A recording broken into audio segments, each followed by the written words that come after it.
Hello, I'm Colin Gallagher, CEO at Onward and Upward, and you're listening to the Association Insights podcast, where each week we interview association leaders from across the country to hear how they're trying new things, taking big risks, and delivering value for their members.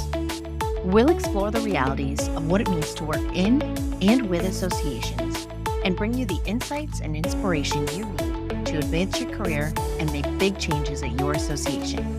Let's get started. Welcome back to the Association Insights podcast.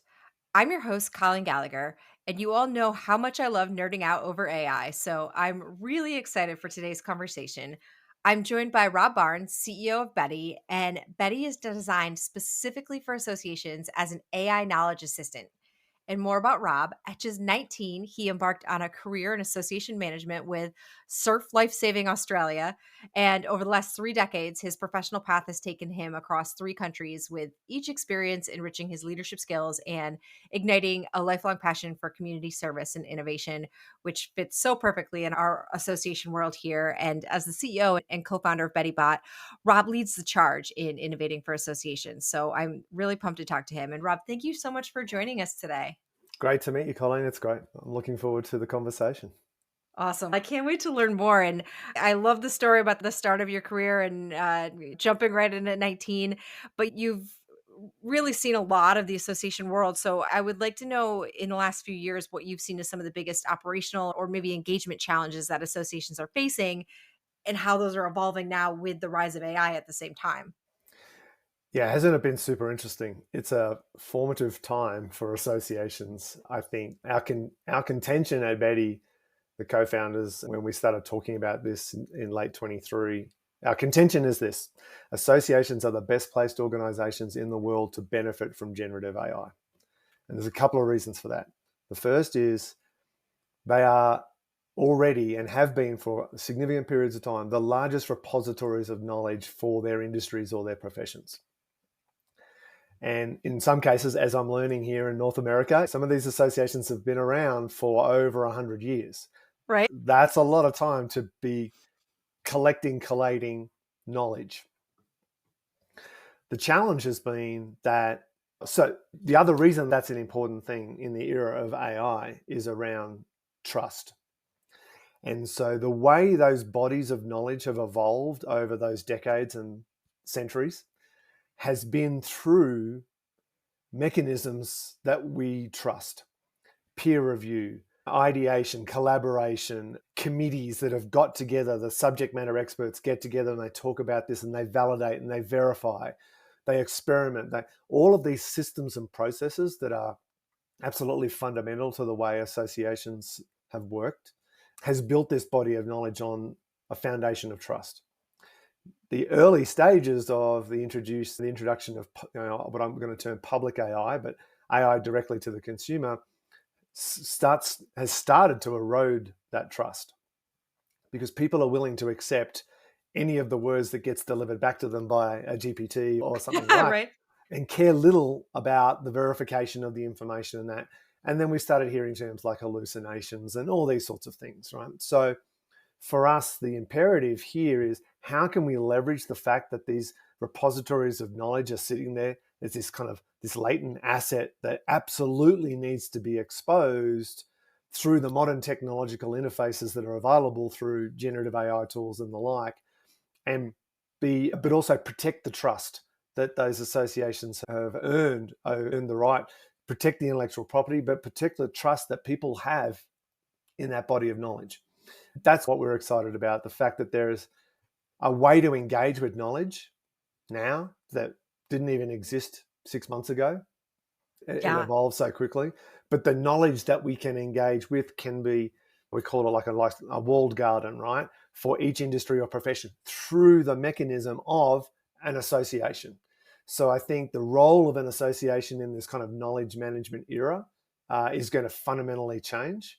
But also, it's, for us anyway, it's all about protecting this trust that they have earned over this period of time.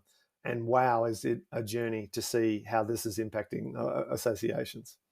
It's so cool, and I love that you're coming at it from that perspective of trust. It's funny, just last week I was listening to a book and it mentioned that trust is earned over such a long period of time, but it can be lost in an instant. And that's so true. And so if you don't do this right, you could really break that down.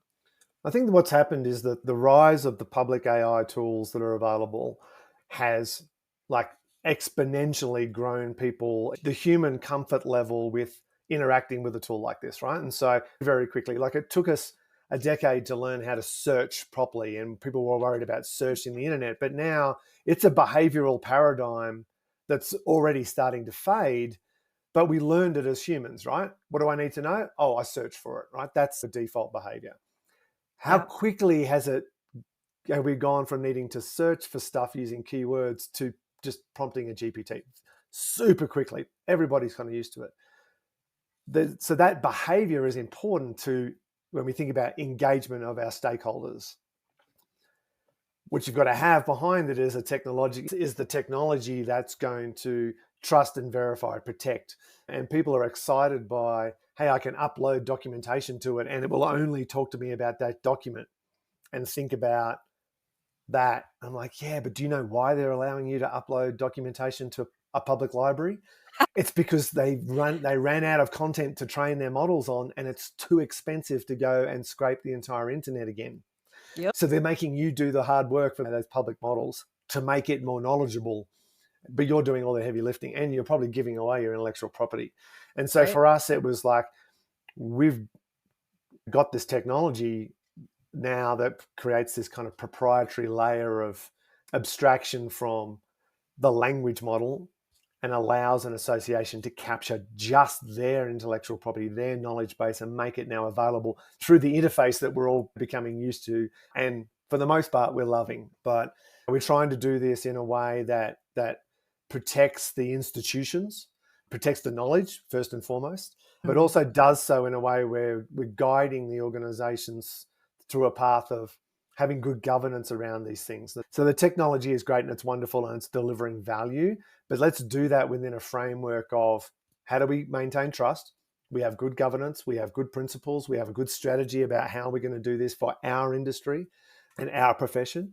And so it's a bit of a hotbed at the moment because there's this challenge of our members as associations are being impacted by AI in their daily lives every day. Like there's another tool and I can turn myself into a cartoon. I can do all these things. Yes. So there's these expectations that our members as humans are going to experience, that they're going to turn to us as associations one day and go, they don't offer me that. I can do this with my bank or I can do this with my other vendor.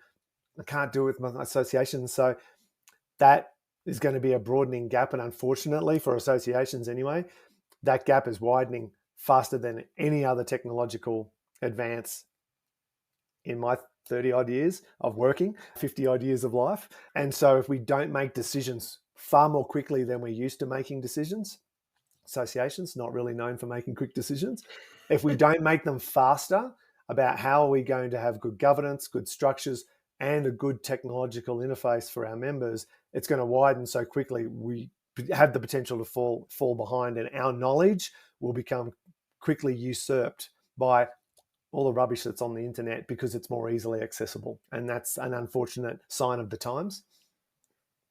Yeah, it's so true and accurate though. I think stepping back a little though, AI can mean a whole lot of different things to different people right now, and there's still a lot of uncertainty and confusion. So when you're talking to association leaders who are really unsure, like where do I even start? How do you explain to them this is what AI can do for you right now, not what it could do 5 years? What can we do right now? Yeah, so we work from this idea of that you have this enormous knowledge base that you have spent millions, tens of millions of dollars over the entirety of your association's life. So you've spent a lot of time and money and volunteer resources and staff resources building this knowledge base. And right now, if it's a bit of a vicious cycle, right? During the 20th and early 21st centuries, technology allowed us to create content, to create knowledge, information so rapidly, it became this kind of vicious cycle. We could create it more and more, thinking that it was of value and meeting the knowledge needs of our industry or profession. We created it at such a rate that it became very difficult to store, which made it very difficult to access. which made it almost impossible to use actively, which instantly devalued it. It's like driving a brand new car off the lot, right? It instantly loses its value because, in this case, you've got to be able to find it to be able to use it. And so if I'm a thoracic surgeon and I want to understand what the latest standards in a part of my profession is, and I go to my association's website and I'm looking for the standards document, first I have to know what I'm looking for. But if it's in a document that was produced 5 years ago, in the world of associations that just keep layering content on top of content on top of content, something that's 5 months old, let alone 5 years old, is probably going to be inaccessible. Yeah. Which means I'm going to go somewhere away from my society, my association, to look for the help that I need right now. That's a real problem. Everyone gets that. If I can't find it. If I can't find it, I can't use it. I'm going to go somewhere else. So what we talk about is saying, imagine if you could come and ask a question. You don't have to know what you're looking for or anything, but you've got this knowledge need in your head.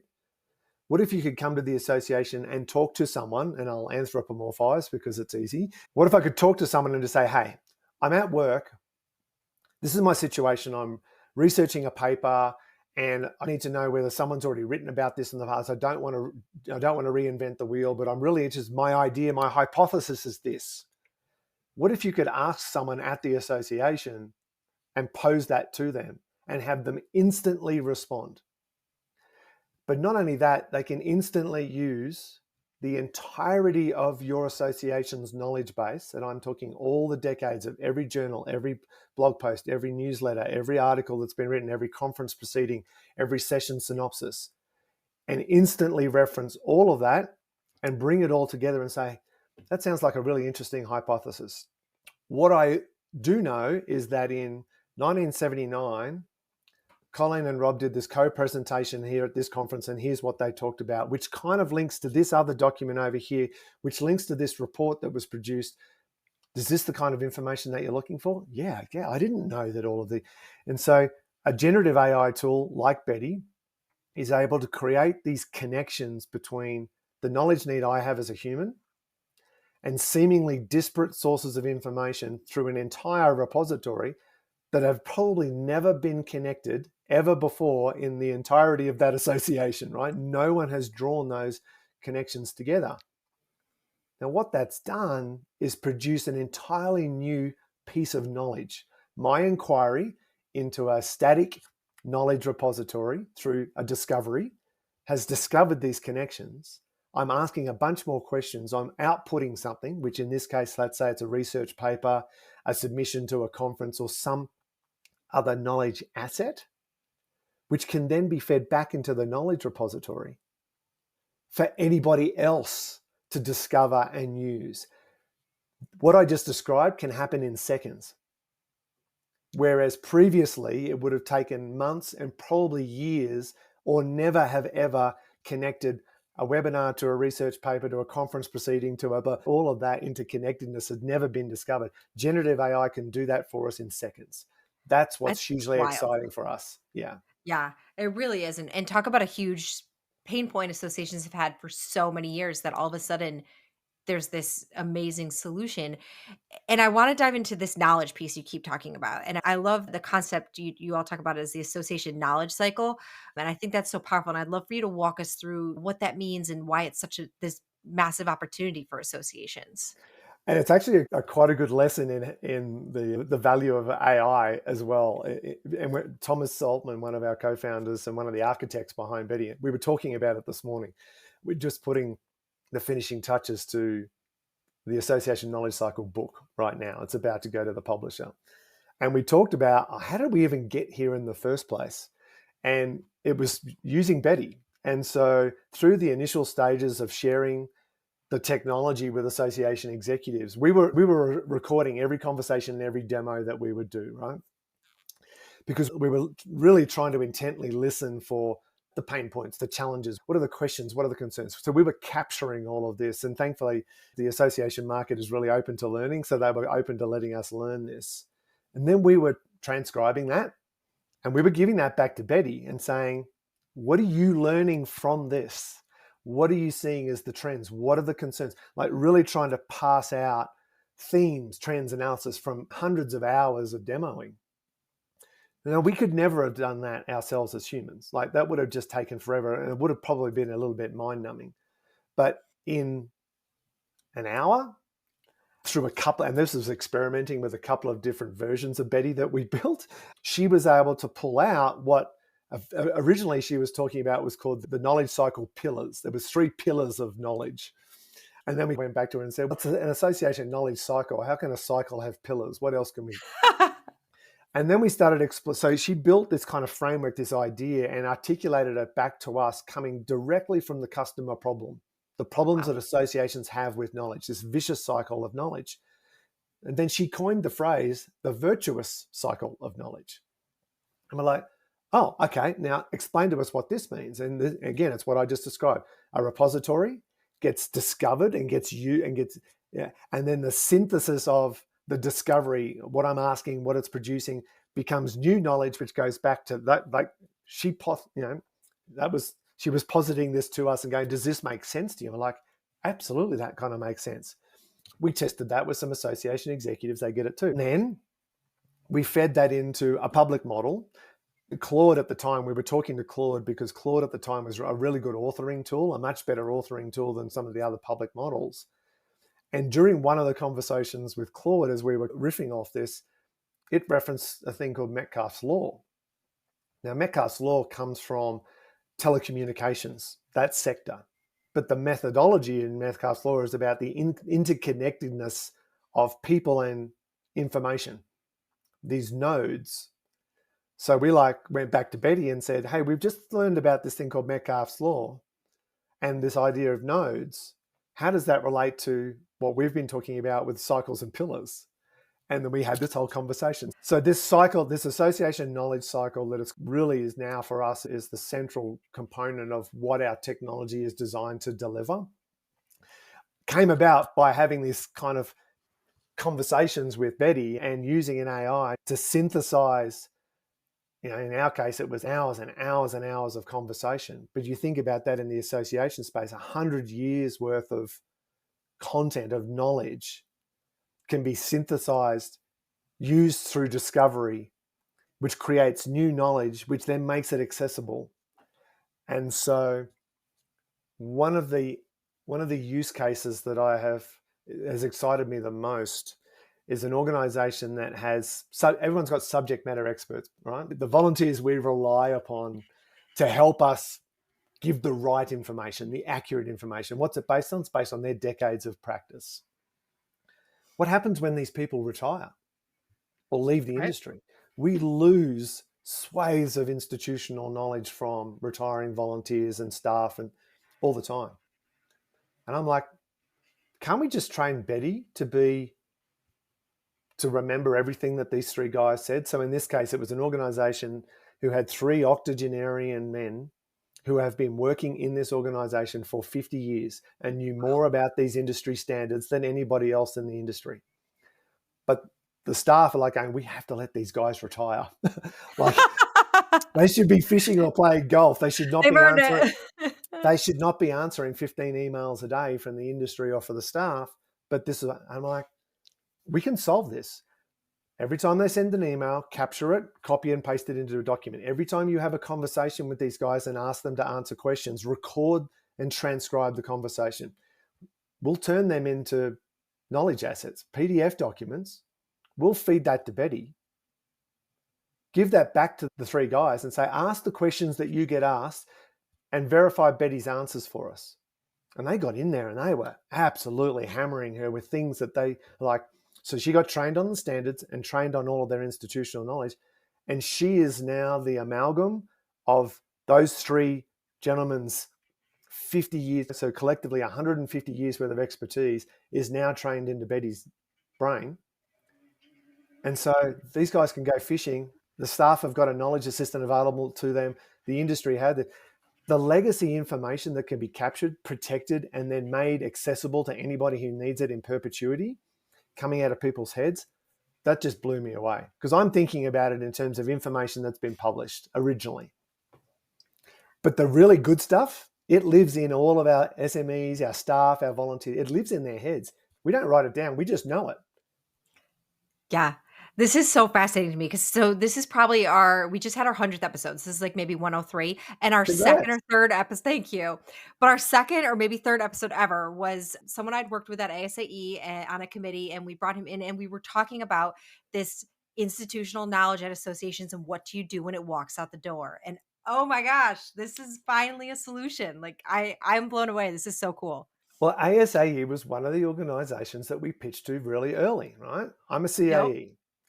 And I'm like, imagine if I had a study buddy who was trained in all the CAE. I don't want all these books. I can't carry around these books. I want someone that knows all of these books and can help me. And so the CAE community is, again, the CAE community itself. All of us that have been through this have all of this knowledge in our heads. Imagine that if that was available to the next cohorts of CAEs, can help guide them through what they need to know, how to study, how to pass the exam, what you can do with your CAE post-conference, all of this. And so I was so excited when ASAE launched Stellar, and now Stellar is available and collaborated on their website for exactly this purpose. All of this amazing information that ASAE has produced to support the profession, my profession as an association executive. I can have a conversation with Stella every day if I like, just to get some support and just get some guidance and some help. And I know that it's based on knowledge that's come from people just like me. Yeah, this is really cool. What are some more ways that associations can have their members engage with these tools, and how could it be helpful for them? I think the most impactful way is this is about making the knowledge available to them where they are, like when they have that knowledge need. Right Mhm. now, the majority of our customers have got versions of their Betties. And this is a great thing about Betty is she can be turned into any brand that you like. And we've got some great names out there. There's Ricky and there's Jeff and there's Mimo and there's Amy. The associations are really making it their own, which is an important part of the trust, right? They need to trust that the AI they're talking to is truly representative of the brand, the voice, the expertise of the industry. Plus, it's a little bit of fun. They make for great stickers on your computer. The majority of the associations are saying, well, we want Betty to be helpful on our website. Where anyone that comes to our website, if they can't find what they're looking for, we want their Betty to be there to help. Great. We also want a version of Betty that's behind the login, that's just for our members, who is more broadly trained or more deeply trained in more information and actually has instructions to be more helpful than the public-facing version. So the member Oh, wow. only, yeah. So you can have multiple instances of Betty. So most of our Okay. customers have got 3. Public-facing Betty, broadly helpful, knowledgeable, but always driving people back going, if you would like more, you got to join or log in. Then you have member only Betty, who is trained on all the good stuff and has a different set of instructions whereby, hey, Betty, you're talking to members here. They've paid. You give them all the help that you can give them. It could be in certification, could be in advocacy, could be in standards, it could be in technical support, whatever it might be. And then a lot of our customers have got a staff-facing or staff and volunteer leadership-facing version as well, which has got often it's got organizational documentation in there as well that members wouldn't get and the public wouldn't get. So you've got all this interplay between these instances, right? We can make those versions of Betty available through online community, through SharePoint folders, Microsoft Teams, Slack channels. So you can integrate the technology, Yeah. but the premise of it is we want the knowledge that's required by someone to be available to them where they are when they need it most. And so that's hugely powerful. Yeah. It beats just emailing them a copy of the journal from last month and saying, hey, I Right? had a read of this. So, Figure it out. yeah. That's great. So I'm curious, are there any surprising insights associations have been able to learn about their members through Betty and how it's being used? Yeah. Oh, yeah. So really fun one. So Mimo works for the International Society of Automation and actually recently won the Association Trends Gold Award Oh, amazing. for best product launch. Amazing. Congrats to ISA. So Mimo is trained on all of their standards documentation. So automation engineers around the world, they have an international audience, log in and get access to a knowledge hub that has all of the technical standards information, documentation, etc., that they need to do their jobs. in the first month or maybe 2 months or so of MIMO going live, and MIMO actually stands for multiple input, multiple output, which is a automation engineering term. So they've made it a character. 4,000 individual inquiries, questions to MIMO in the first couple of months being online in 10 languages. Oh, And I think one of the insights that they learned, so Betty is multilingual. You ask a question amazing. in Dutch, she responds in Dutch. Even though she's trained in English, she has the conversation in the language that she's prompted in. So in this case, MIMO, third most popular language, if I recall correctly, was Vietnamese. Mhm. And ISA were like, we would never have guessed. We would never have guessed Wow. that so many people natively spoke Vietnamese in that cohort. And so these are the kinds of insights that using a tool like this, because not only were they able to see people were asking questions in Vietnamese, secondly, Betty was responding in Vietnamese very accurately, which is great. But what were the types of questions that were coming from native Vietnamese speakers, and what knowledge assets were being used to respond? So Betty cites her sources in every response. So she's letting people know, she's letting the user know, this is how I know what I'm telling you, because I'm trained on all of this content. And you can link through to that content if it's publicly available information or whatever it might be. So that the team at ISA were like, we can see what people are asking in Vietnamese or any other language. There was 10 used. But also we can see what of our knowledge assets have been the most useful in responding to those questions from that demographic. And then look at how, because we all make assumptions. We produce content and we think it's useful and we think it's helpful.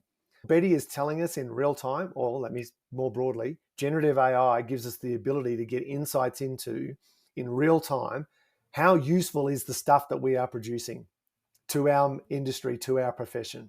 And you can see that happening because questions come in and she's responding, she cites her sources, and people are either giving it great feedback or poor feedback or saying, no, that's not what I'm talking about. I'm talking about this. All of that interaction is data that's owned by the association. So the insights that they're able to glean out of that now is far beyond any Google Analytics or click-through data that you could ever get from your content ever before. Far more powerful insights. Yeah, that's incredible. Wow. I want to dive into another example because I was going through the case studies on your website and one jumped out at me. It was the American Society for Non-Destructive Testing, and theirs is Anita.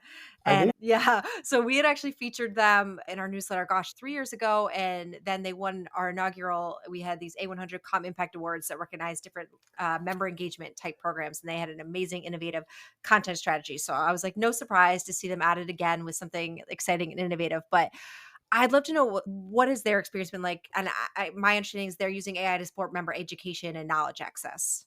yeah, so yeah, again, obviously non-destructive testing, who even knew? Like I'm learning something new every day. But I know. it's a heavily technical, scientific profession. And they are the custodians, the stewards of the body of knowledge that guides non-destructive testing. And it's incredibly technical and it's amazing. But they had a very clear strategy about adding value to the people that were joining and part of that association, but also not so arrogant to think that just being a member was value enough. They're like, our industry, our profession, the people that work in these environments, they need access to the information when they need it most. And so we obviously want people to join and be a part and be more fully engaged, more robustly engaged. But what if we could just deliver them in real time the help that they need when they need it? And so part of training Anita originally was, hey, let's make sure she's across all of the technical informations and everything that people need. And if they just want access to that, we can just sell them a subscription to that service. So very cleverly, they're like, you can be a member and have access to Anita as a member. But if you just want Anita, just subscribe to Anita. That's cool. Yeah. And so again, so they're experimenting with engagement strategies that are beyond just you have to be a member to get behind our firewall. That stuff's dead, right? But then they realized because she's an expert at non-destructive testing, what if we gave her some instructions around help us build out our certification programs? How powerful would a generative AI tool be able to become an educational designer? And it's Betty, right? She's a very talented language model, a generative AI tool. So Tony Kavina and the team they started asking her some questions. You know about this, write me a course outline about this. And it was good. And they're like, Wow. what if we gave it some feedback and said we want it done in a specific way because we have certification standards? Yep. And she just got better and better. And so now they have this largely internal use case. So the volunteers and the staff that are designing certification programs for ASNT now have not only an expert in non-destructive testing, but they have an expert educational designer on their team that can just get this stuff done. And rather than their, particularly with the volunteers and things that, that they're relying on for expertise, wasting their time doing the machine work, they're being creative, right? They're talking about it in really meaningful ways.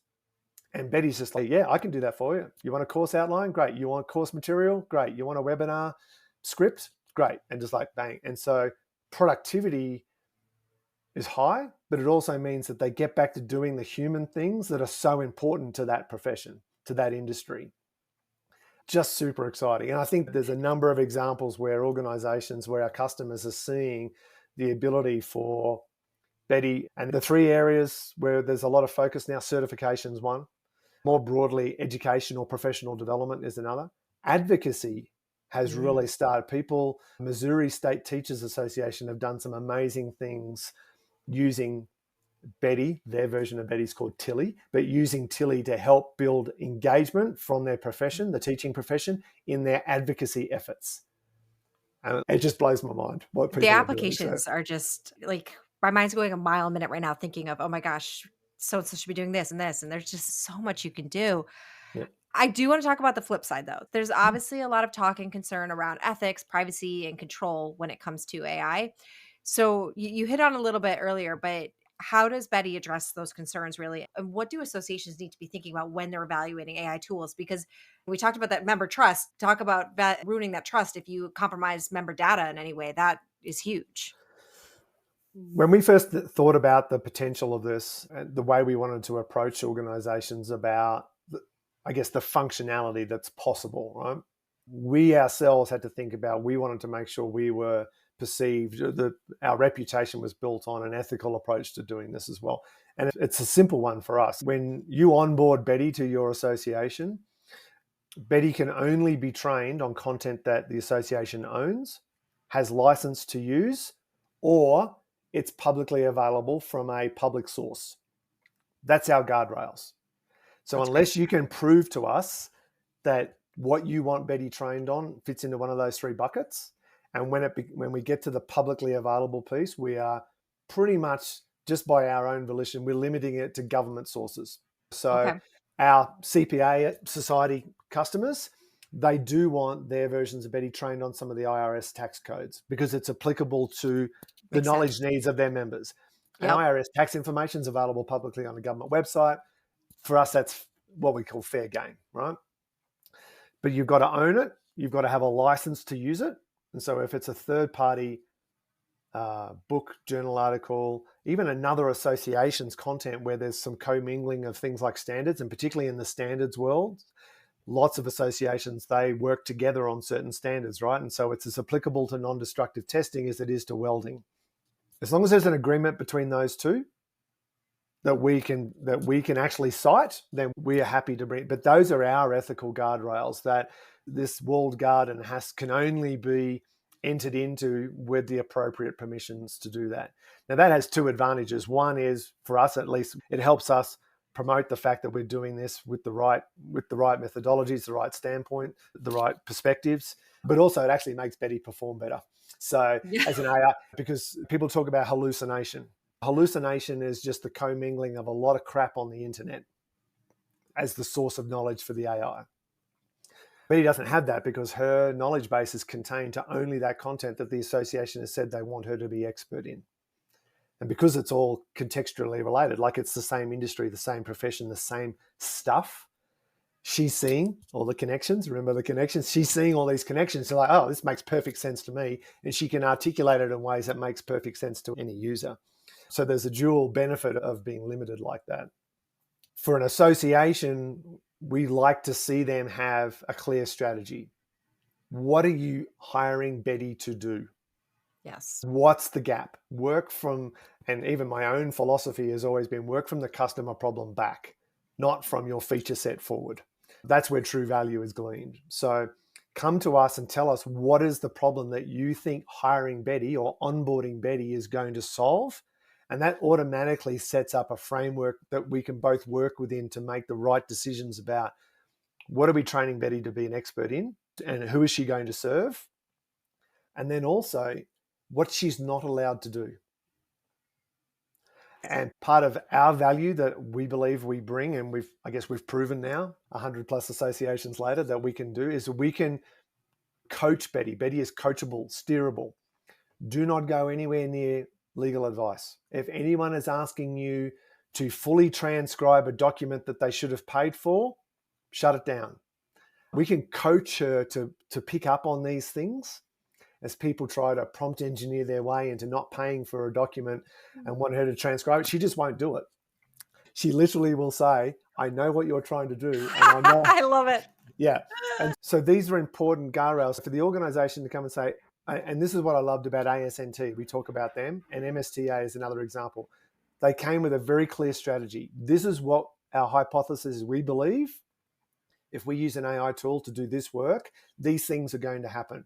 And so it automatically creates a framework that is both manageable, it's governable within policies and standards. And then we also want to make it absolutely clear to the end user that they are dealing with a generative AI, that they're dealing with Betty, and this is the tool that's Betty. So all of our customers have to have a terms of use statement immediately under where they're having the conversation, or somewhere on the page where Betty the widget lives has to be accessible the terms of use so that the person can click through. And in fact, if you want to, you can ask the AI, what are your terms of use? And the AI will spit out the terms of use that they are using for their users. But we always want people to know that you're doing this, you're having this conversation, it's going to be useful, it's going to be informative, super helpful, but it is a tool and you should always check. Just like if you told me advice about what to go and do on my weekend in Park City, Utah, where I live, I'm going to check that first before I just go off and do it. It's the same behavior. And so I think that there's a lot of buzz or concern about it going, AI goes off the rails and it tells me stuff I shouldn't do. And I'm like, yeah, but if your friend told you that, you don't just go and jump off the cliff because they told you. You check first. Let's just apply that behavior to the use of AI. I'm having flashbacks to that episode of The Office where Michael drives his car into the lake because he just follows the GPS. Yeah. So I think if we apply, and again, for us, we always talk about having a human in the loop. I think this is our other ethical approach here is everything that we do has a human in the loop, whether it's one of my team or whether it's one of the customers, the association's team, is verifying, validating. She's not so we have a feedback model in all of our Bettys. Thumbs up if she's doing a great job, give her natural language feedback, just like you're coaching a new hire. Great job, Betty. This is good. This is exactly how I need you to respond. She'll remember this. Thumbs down. Not quite right. Okay, when you talk about non-destructive testing in this setting, I need you to make sure you emphasize this and this. These are important. She'll never forget that feedback. But she doesn't automatically train herself on that. It goes back to the association. Hey, is this feedback that you want Betty to take up, or is this feedback that she should ignore? This is part of this coaching and steering her in the direction that, again, is all about trust. We have to trust that Betty is going to talk about this the right way. What better place to do that than with the people who already know what that means? Yeah, absolutely. What's also striking me too is when you talked about that strategic objective is how transferable across disciplines the way you find success and value is. When I think about in our world of PR and comms, one of the things we say to all clients before we start is you can't communicate for the sake of communicating. It has to come back to a business objective. And so that's so interesting to hear you say that very similar thing is this is where we start. And if you don't have a reason behind what you're doing, it's not going to get you the results you're hoping for. And in our experience, some of the reasons or the objectives that our customers have is not dissimilar to the same ones that they've had all time. Non-dues revenue. Is there a way of monetizing our knowledge in a way that wasn't possible a year ago? Yes, there is. Is it just increasing value for our existing members, creating another touch point that's going to give us insights into the knowledge needs of our members? We don't want to charge them anymore, but we want to retain them, so we need to offer more value. We've got all of this knowledge that's inaccessible. What if we made it available through a generative AI? Yeah. What if we want to recruit new members? Great. Make another engagement touch point available to them. What if we just want it as an internal productivity tool?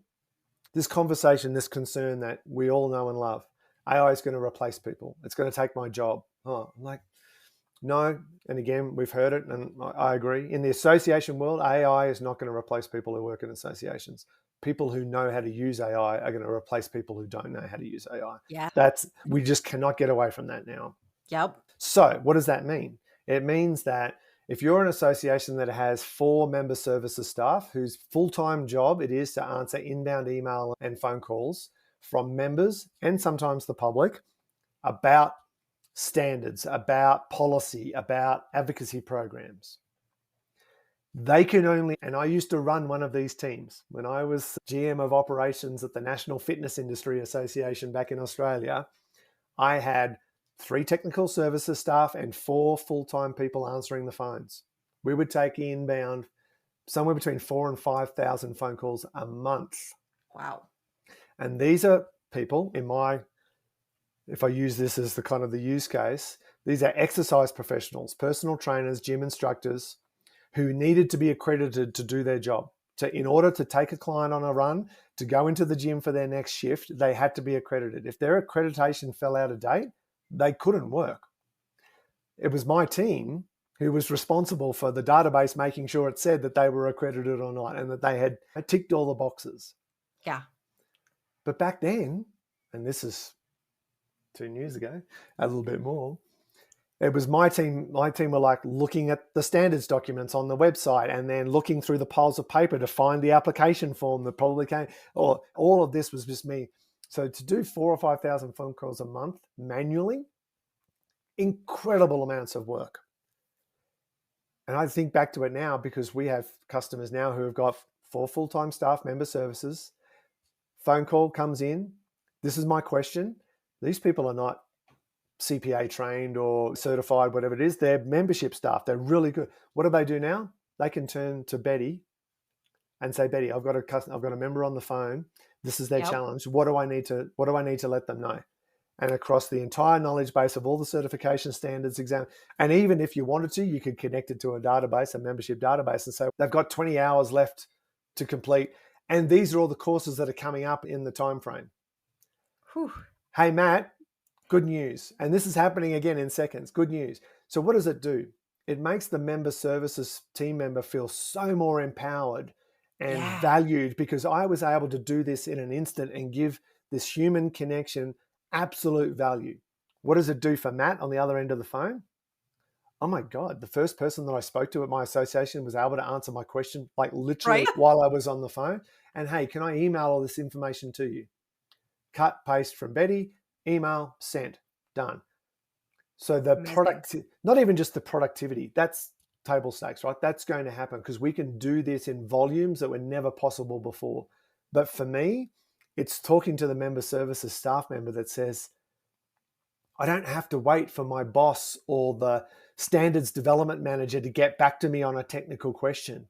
I can just ask Betty or I can ask our AI and it tells me exactly what document I should have been reading, what's in the document, what other questions I should be asking. And it does this for me in seconds. I feel like I'm adding value. I feel like I'm doing a great job. And that's for us. One of the tenets of bringing Betty to the market was how can we help people be more human? And this is how you can help people be more human. And that's the value of an association is if I go and tell my friends that I rang and the first person that picked up the phone answered my question, I'm going to keep calling back. Right. I'm going to keep emailing because that's unusual really in the association world, these other systems and processes. I'm going to tell everybody at work. All the other CPAs, they should ring you should ring the CPA Society and they're going to help you straight away. That reputational value is what's coming from the technology of generative AI. And you can tell I'm excited about it. I love your passion. It's so amazing. And it just comes really through when you talk about this. And we've talked a lot about what we can do right now. What are you most excited about what's next? So right now, and this is our short-term roadmap, is some experimentation that we're doing right now with directories. So this idea that we can really easily connect people to content now, and in ways that we'd never imagined before. And Betty could do a lot of stuff with that content, or generative AI can do a lot of stuff with content. Going back to Metcalfe's law, the association knowledge cycle, it's not just about connecting people with content, it's about connecting people with people who are also interested in content. One of the other fundamental pieces, operational things that associations have, is directories of all their experts, of their members, of vendors, suppliers, whatever it might be. What if you could just go and ask a question and say, hey, I'm really interested in this subject matter area. And not only will it connect you to the content that the association has about that, but it will make recommendations about the people in the industry or the association or the market or whatever, who are also interested in that area, have declared their interest, or could be subject matter experts. And instead of having to click on these radio buttons and drop down lists and everything in a directory to hopefully find someone, because geography doesn't make any difference anymore. Unless you really need to see a family lawyer in your town, geography doesn't matter as much anymore. You just need someone who can help you when you need help. So we're experimenting with the idea of connecting people to people around the content that is already common to them both, just by asking a question. And it could be from a place of help. I need a family lawyer who's available to me, and okay, I can talk to you about that. Take a breath. I've got you. Here's some people that are available based on data, right? Just based on data. Or it could be, I'm doing some research, or I want to do a presentation at ASAE's annual meeting. Who else is interested in this or has been talking about this? And based on all the content that's in an online community, hey, Rob, did you know that Colleen's also been talking about this at the moment? Maybe you two should get together. Like, connecting people to people, I think, is the next thing that we're excited about, specifically around what we're doing for association use cases.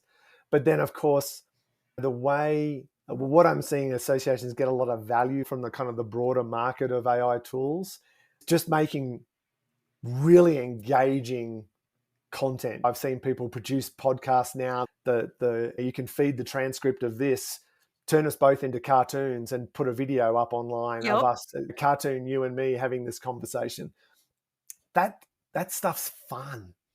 And so bringing some of the fun back, AI, I think, is allowing us to do some of the things that we need to do, but just doing it in a more fun, which is more fun to produce, but it's also more fun to consume. And then the other part of it for us is this advocacy, the impact that it's having on engagement and advocacy. Advocacy requires a grassroots, it needs momentum, it needs coordination, it needs some sort of coalescence of expertise.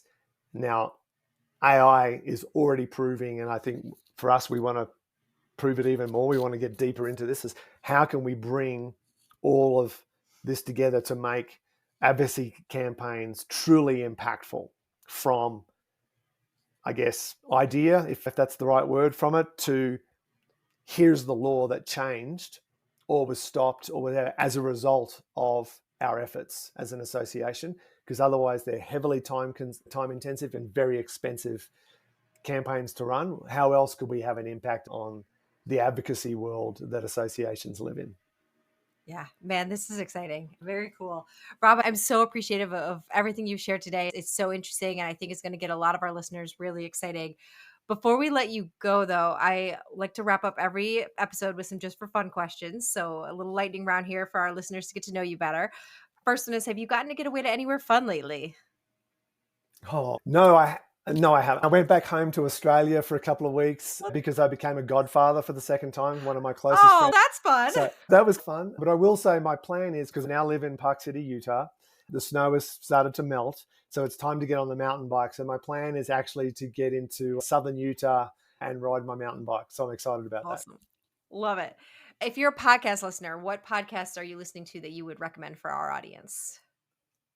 Okay, guilty pleasure, the Late Breaking podcast, which is a Formula One race car podcast, because I love Formula One. Actually, there's a podcast called Zero to IPO that I've been listening to a little bit too, because it talks about, and again, it's about the founder's journey. But I think what's important about it is I can draw parallels between the germination of a new idea within an association framework and how you can take it from an idea through the initial stages of what I've been through the last 2 years, which is that bootstrap startup kind of methodology, which I think has a lot of value back in the association space. If a director of membership or a director of advocacy has an idea about something they think would be impactful, then the journey that you would go as a co-founder, startup co-founder, it's almost the same thing. You've got to get money for it. You've got to get message market fit. You've got to get, there's that one. Of course, there's also Association Insights podcast. Everyone should be listening to this one Of course. as well. But what actually, Kiki L'Italian has done an amazing job through Association Chat of curating. Yep. She's curated all of the association-specific podcasts now. I will listen to at least 2 of those a week on one of my runs or while I'm on a treadmill or something like that. And so people should get over into that. And one thing I will say to all of our association executives that are listening is offer yourself up to the podcast hosts, because associations value social proof more so than just about any other industry that I've worked in, although I've only worked in this one and one other. But we love hearing the stories of our peers breaking the ice for us or doing cool things. So please offer up the opportunity to let people learn from what you're doing, what you're failing at, and put it onto those association specific podcasts, because we all love to hear it. Yeah, that's so true. So you're in Utah now, but what's one place in the US that you've never been to but would love to see? I would love to spend some time in Idaho. There's a series of valleys in Idaho. I'm an avid dirt bike rider. In Idaho, there are some amazing trails that you can ride on a dirt bike. Cool. I think that you can almost go from one side of the state to the other just on single track dirt. So Idaho, and now that I'm in Utah, it's actually not that far away. There you go. Yeah, I'll have to check that one off soon. All right, last one. Finish this sentence. When you see me looking at my phone, it probably means that I'm checking to see if my kids have messaged me. Nice. I love it. My kids still live in Australia. I'm always looking at the clock for the time of day when they start to wake up. Yep. And when I wake up in the morning, I look at my phone to see if they've messaged me overnight, trying to stay in touch with my kids. Oh, I love that. Awesome. Rob, thank you again. This was such an incredible conversation, and I just appreciate you giving us your time today on the Association Insights podcast. Thanks, Colleen. That's a wrap for today's episode. The Association Insights podcast, previously known as the Association 100 podcast, is a production of Onward and Upward Marketing and Communications, where our mission is to make associations and nonprofits the go-to source in their industries through earned media and thought leadership. This podcast is an extension of our newsletter, a bi-monthly collection of best practices, top trends, helpful ideas, and smart strategies delivered straight to your inbox. Have you undertaken a big change at your association? Or do you have some words of wisdom from the trenches of association life? We want to hear from you, and so do our listeners. Drop us a note at info@onwardupward.com. That's info@onwardupward.com. Be sure to subscribe, give us a 5-star review, and share with your friends and colleagues. We're available anywhere podcasts are found. Come back next week for more association insights and inspiration. Thanks for tuning in.